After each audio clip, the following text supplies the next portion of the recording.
নমস্কার, আমি অন্তি। আমার আরেকটি ব্লগে সবাইকে স্বাগত জানাই। আজ বৃহস্পতিবার, আজ একটু দেরি করেই ঘুম থেকে উঠেছি।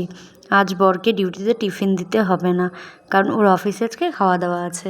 আর এখান দিয়ে দেখো দেরি করে উঠেছি বলে বর অফিসও চলে গেছে। মাই আজকে সকালবেলাটা সামলেছে। আর তারপর উঠে আমি বিছানা তুলে নিয়েছি। আর পাশের বাড়ি এক ঠাকুমা আছে, সে ত্রিহানকে আজকে কলা দিয়েছে, যেহেতু ফল খেতে ভালোবাসে। উনি বাজারে গেছিলো ওনার গোপালের জন্য ফল আনতে, তাই আমার ছেলের জন্যও ফল নিয়ে এসছে। আর দেখো উঠে রান্নাঘরে ঢুকে এসেছি একটু চা করব বলে।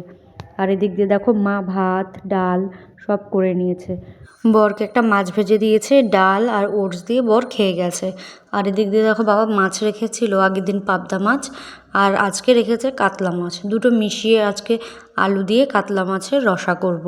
আর আগের দিন বর অনেকটা চিংড়ি মাছ এনেছিল না, বেশিটা নিয়ে যাব আর কিছুটা দিয়ে ওই যে আগের দিন ইঁচড় কেটেছে ওটা দিয়ে ইঁচড় চিংড়ি করব। আর বর যেহেতু চিংড়ি মাছ খায় না, তার জন্য আগে ওর জন্য ইঁচড় নামিয়ে রাখবো চিংড়ি দেওয়ার আগে, তারপর চিংড়ি দিয়ে আমাদের জন্য করব। তোমরা কে কে ইঁচড় চিংড়ি খেতে ভালোবাসো আমাকে জানিও। আজ অনেক দিন পরে দেরি করে ঘুম থেকে উঠেছি, ছেলে এখনও ঘুমাচ্ছে। বৃষ্টি পড়ছে তো কদিন ধরে, ওয়েদারটা একটু ঠান্ডা ঠান্ডা, বেশ ঘুমও হচ্ছে। আর আজকে আমি ইচ্ছে করে দেরি করে উঠেছি, বরকে যেহেতু টিফিন দিতে হবে না, শুধু খেয়ে যাবে, সেটুকু মা করে দিতে পারবে, তাই একটু দেরি করেই উঠেছি। আর এদিকে দেখো মাছগুলোকে হলুদ নুন দিয়ে মাখিয়ে রেখেছে। এদিকে আমাদের চাও হয়ে গেছে, আমি আর মাই সকালে চা খাবো, ভাই এখনও ওঠেনি। সবারই ওই লেট ঠান্ডার কারণে। আর এদিকে ইঁচড় কেটে রেখেছিলাম আগের দিন রাতের বেলায়। ইঁচড়টা এখন নুন আর হলুদ দিয়ে একটা সিটি দিয়ে নেব, তাহলে কি বলো তো, সময়ও বাঁচে, ইঁচড়টাও সেদ্ধ হয়ে যায়, গ্যাসও কম পড়ে। আমি না সবসময় ইঁচড় বলো বা সয়াবিন বলো, ডাল, এগুলো না আমি প্রেশারেই সিটি দিই, এতে আমার সময়ও খুব তাড়াতাড়ি হয়ে যায়। আর এদিকে দেখো মাছ ভাজতে বসিয়ে দিয়েছি। আর এদিকে মাছের ঝোলের জন্য আলু কেটে নিয়েছি। আর মাছগুলো এক পিঠ হয়ে গেছে, উল্টে দিচ্ছি। আর কড়াইটা দেখে কেউ কিছু মনে করো না প্লিজ, কারণ এটা আমার মায়ের অনেক পুরনো কড়াই, এটাতে আমার মা লুচি ভাজে। আমি গেলেও ভাজাভুজিই করি। আসলে ভাজাভুজি যে এই কড়াইয়ে করা হয় না, কড়াইগুলো কেমন কালচে কালচে হয়ে যায়, নোংরা নয় কিন্তু কিন্তু পুড়ে যায় জায়গাগুলো, ফেলতেও ইচ্ছা করে না, মধ্যবিত্ত পরিবার বোঝই সবই। সেই কারণে ওটাতে আমরা ভাজাভাজি করি, মাছ ভাজা বা লুচি বা কোনো কিছু ভাজতে গেলে ওটাতে ভাজি, যাতে কড়াইতে লেগেও যায় না। আর এদিক দিয়ে দিদা আর নাতির যুদ্ধ লেগে গেছিলো জল খাওয়া নিয়ে। আমাদের সবাই বেশিরভাগ সবাই বোতলে জল খায়, তো ত্রিহান সেটাকে ফলো করে, ও জল খেতে চায়, কিন্তু ওকে তো এখনও এই জল দিই না, ওকে দিই ফোটানো জল। ওই ফোটানো জল গ্লাসে কিছুতেই খাবে না, ওই বোতল থেকে ওকে ঢেলে দিতে হবে। তাই বলছি বাবা চল তোকে ভাত খাইয়ে দেবো। যেই বলেছি বাবু দৌড়ে হ্যান্ড ওয়াশ করতে গেছে। ও এত বোঝে এখন, সবাইকে দেখে হ্যান্ড ওয়াশ করতে, কিছু হলেই হাতে নোংরা, হ্যান্ড ওয়াশ করতে হবে। তাই আমি বলছি ঠিক আছে কর, তা করে দিলাম। আর নাহলে জল দিয়ে পুরো মাখায় জায়গা, জানো না, জামা কাপড় ভিজিয়ে ফেলে। এখন ভাত খাওয়াতে বসেছি। এখন ত্রিহানেরও খাওয়া হয়ে গেছে, আমিও খেয়ে নেব, তারপর রান্নাঘরে আবার ঢোকা। এই যে এবার হচ্ছে মশলা করে নিচ্ছি। বাড়ি গেলে সবার আগে, বাড়ি না এই বাড়ি থাকলেও সবার আগে চিন্তা কী বলো তো, মশলাটা যাতে হয়ে যায়। কারণ কারেন্ট চলে গেলে এই মাংসের মশলা, ইঁচড়ের মশলা, এইসব মশলা করাটা খুব কষ্টের। কারণ এখানে তো অল্প মশলায় হয় না, অনেকটা মশলা লাগে, এতটা শিলে বাটাটা ভারী কষ্টের। আর এইদিকে দেখো ইঁচড়ের জন্য আলু ভেজে নিয়েছি, ওই কড়াইতেই অনেকটা তেল ছিল, তাই ইঁচড়টাও ভেজে নিচ্ছি। আমি একটু সেদ্ধ করে একটু ভেজে নিই। আর এদিকে মশলা কষিয়ে নেব, একবারই দুদিকে দুটো হয়ে গেল, এতে তাড়াতাড়িও হয়ে যাচ্ছে। কারণ দেরি করে উঠেছি, অনেক বেলা হয়ে গেছে। এরপর স্নান আছে, ছেলেকে স্নান করানো আছে, খাওয়া আছে, অনেক কাজ এখনও। আর এইদিকে দেখো মশলাটা দিয়ে কষিয়ে নিচ্ছি। মশলা কষতে কষতে চলো তোমাদের কিছু কমেন্ট পড়ি। সজল বসু কমেন্ট করেছে, অন্তির টোনাটুনির সংসার রান্নাবান্না এইভাবে চলতে থাকুক, তবে দুষ্টু ছেলে সামলানো ও কাজ করে সবাইকে দেখানোর সুযোগ করে দেওয়া প্রশংসাযোগ্য। অভিনন্দন ও শুভেচ্ছা রইল।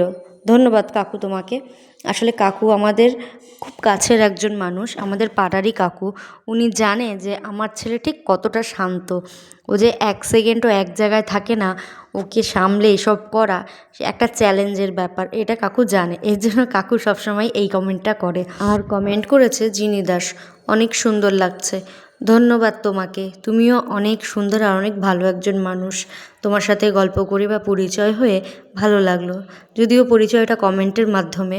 তুমি আছো, আরও অনেকে আছে যারা কমেন্ট করে, যাদের আমি চিনি না, জানি না।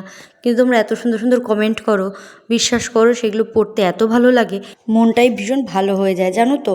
আর এদিক দিয়ে দেখো আমার রসাটা ফুটে উঠেছে, আলু আর ঝোল আর কি মাছের, তাই সেখানে দিয়ে দিয়েছি হচ্ছে মাছগুলো। ওটা হতে থাক। আর এদিক দিয়ে বাবা দেখো কুমড়ো শাক নিয়ে এসছে। আমি আজকে বাড়ি চলে যাব, সেই কারণে সব কিছুই কেটে কুটে দিচ্ছে। যা হয়, মেয়ে বাড়ি গেলে তো ইচ্ছে মতন খাওয়ায়। তারপরেও যখন শ্বশুরবাড়ি ফেরে মা বাবা দুজনেই মনে করে যেন সব দিয়ে দিতে পারলে ভালো হয়। তাই ডোগা নিয়ে এসছে। আমি বলছি আমি কাটি, তুমি নাতি সামলাও। তাই আমি কেটে মার জন্য একটু রেখে আসবো, আমিও নিয়ে আসবো। আমার জানো তো এই শাক পাতা খেতে খুব ভালো লাগে, বিশেষ করে এই লাউ পাতা, কুমড়ো পাতা, তারপর ধনে পাতা, এগুলো বাটা খেতে ভীষণ ভালো লাগে। আর এদিকে দেখো আমার মাছের রসাটাও হয়ে গেছে, গরম মশলা দিয়ে নামিয়ে নেব। এই বড় মাছ হলে না আমরা এভাবে রসাই খাই, ভীষণ ভালো লাগে। আর এদিকে দেখো আমার ছেলে সারাক্ষণ দুষ্টুমি, বললাম না বিছানা কোথাও ঠিক থাকে না। এই যে আমার ভাইয়ের ঘরে গিয়ে এই উৎপাত করছে, মামার ঘরে গিয়ে পর্দা নিয়ে বক্সিং খেলছে। আর মা বলছে থাক তোরা আর আজকে পরিষ্কার করতে হবে না, আমি পরিষ্কার করে নেব। তাই মা ওই দিক দিয়ে রান্নাঘর পরিষ্কার করছে, আমি একটু জাস্ট বসেছি। আর দেখি বাইরে থেকে কান্নার আওয়াজ। কী হলো? ওর দাদান ওর সাথে খেলতে এসেছিল, ওর দাদান বাড়ি চলে গেছে আর ওকে বলে যায়নি, সেই দুঃখে সে কান্না করছে। সে এখন দাদান কাছে যাবে। আসলে কি বলো তো, আমরা ওইখানে গেলে না ওর দাদান ওর সাথে খেলতে যায়, দেখা করতে যায়, ওর জন্য খাবার নিয়ে যায়। আর যখন চলে আসে না খুব বায়না করে, এর জন্য এখন ওর দাদান ওকে লুকিয়ে লুকিয়ে চলে যায়, ওর সামনে দিয়ে আর যায় না। আর সেটা যখন জানতে পেরেছে ওর দাদান চলে গেছে, এইভাবে কান্না করছে। আর আমার ভাই ওর মামা ওকে খেপাচ্ছে। আর এখান দিয়ে দেখো বাবা মন ভোলানোর জন্য ওই কাঁঠাল গাছের কাছে নিয়ে গেছে কাঁঠালগুলো দেখাতে। এখন তো একটু একটু কাউন্ট করতে শিখেছে, তাই যখন ওকে অনেক কিছুর মাঝে নিয়ে যাওয়া হয়, মানে অনেকটা ফল বা অনেক কিছু, ও তখন কাউন্ট করে। ও সিঁড়ি দিয়ে ওঠার সময়ও কাউন্ট করে 1 2 করে। তাই ওই কাঁঠালের কাছে গিয়ে জ্যাকফ্রুট বলে ও কাউন্ট করছে। আর এদিক দিয়ে দেখো আমি কিছু কাপড় ধুয়ে নিচ্ছি। ওই আগের দিন ভোট দিতে গেছিলাম, জামা কাপড়গুলো আর ধোয়া হয়নি, ওই বৃষ্টি নেমে গেছিলো সেই কারণে। আর এখান দিয়ে আমি মেলতে গেছি, ও আমার সাথে এখন গেছে। আর ও নিজে ক্যামেরার সামনে দাঁড়িয়ে যখন নিজেকে দেখতে পাচ্ছে তখন ওরকম করছে আর বারবার বলছে ত্রিহান ত্রিহান। চলো আজ তোমাদের একজনের সাথে পরিচয় করাই। ইনি হচ্ছে মুন্সি ঠাকুমা। এনার কাছে প্রথম আমার রান্নার হাতে খড়ি, বিশেষ করে পায়েস। এনার থেকেই আমি শিখেছি রান্না করাটা। আর শিখেছি উলের কাজ, কুরুশের কাজ। আসলে দাদু এয়ারফোর্সে চাকরি করতো, সেই সুবাদে ঠাকমাও দাদুর সাথে সাথে দেশের বিভিন্ন জায়গায় পোস্টিং ছিল। আর সেখানকার রান্না, সেখানকার সেলাই সব ঠাকমা পারে, সেখান থেকেই আমি শিখেছি। তাই ঠাকমা থেকে যাক স্মৃতি হিসেবে আমার এই ভিডিওতে।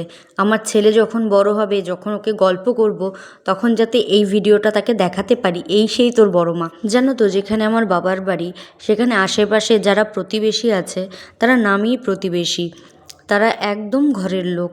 বিশ্বাস করো কোনো একটা অনুষ্ঠান হলে সবাই একজোট বেঁধে যাওয়া, এর থেকে সে এটা নিচ্ছে, তাকে সেটা দিচ্ছে, কোথাও গেলে একজন আরেকজনের জন্য গিফট আনছে, একজন বাড়ি না থাকলে আরেকজন তার বাড়িতে থেকে পাহারা দিচ্ছে, একটা অন্যরকম পরিবেশ। যদিও যুগের পরিবর্তনে, সময়ের পরিবর্তনে অনেক পরিবর্তন হয়েছে, তবে অন্য সব জায়গার থেকে এখনও আমাদের পাড়ায় একজন আরেকজনের জন্য ভাবে। বিশেষ করে যখন দুর্গাপুজো হয় তখন তো অন্যরকম পরিবেশ থাকে। আর এদিক দিয়ে দেখো ব্যাগ গুছিয়েছি বাড়ি যাব বলে, আর ওই যে বৃষ্টি, তাই দাঁড়িয়ে দাঁড়িয়ে বৃষ্টি দেখছি কি করে বাড়ি যাব। আর আজকে বাড়ি যেতেই হবে, তাই অপেক্ষা করছি বৃষ্টিটা কমার, কখন বৃষ্টি কমবে কখন বাড়ি যাব। আর এখান দিয়ে যে টোটো দাদাটা আমাদের নিতে যায়, তিনিও যেতে পারছে না এই বৃষ্টির কারণে, কারণ এতগুলো ব্যাগ, বাচ্চা সবাই ভিজে যাব, উনিও ভিজে যাবে, কারণ প্রচুর জোরে হাওয়া দিচ্ছে বৃষ্টির সাথে সাথে। সেই কারণে আজ আর মনে হয় না বাড়ি যাওয়া হবে। ঠিক আছে, আজ তবে এইটুকুই থাক। ভালো থেকো, সুস্থ থেকো, দেখা হবে অন্য কোনো ভিডিওতে। আর ভালো লাগলে একটা লাইক আর সাবস্ক্রাইব করে দিও।